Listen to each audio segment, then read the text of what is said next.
Hello guys, welcome back to my channel. Ngasi se ay anong video po doon lae. Puja ngasi khoramba ching da chatlani dudo. Chatlani hujik lesson lore dudagi tap tap na yung winners mayam. Puja ngasi hay sa jibo madam na tong na bani ko check ra puja ay nito. Hujik chalay hujik ay hujik punda ni hujik hujik winners.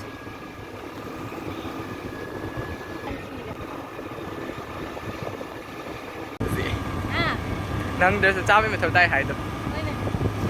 mathakdudi khong ga thadaro Hoi ka ni. chalu thare bra Guys, ay hujik yaw re khui ching thakta dudo. Car ni ching mathakta dudagi. Madrasa ni.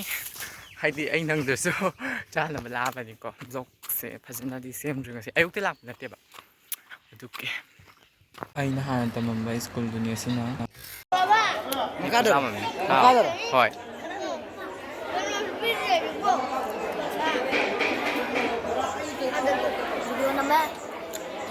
Ako'y khun giting tag kay views siyam cham na fazay ko.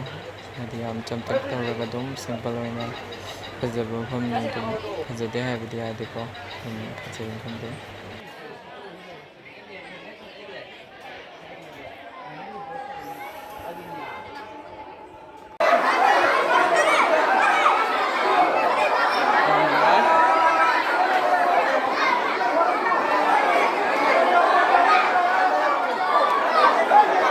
Sẽ đến phòng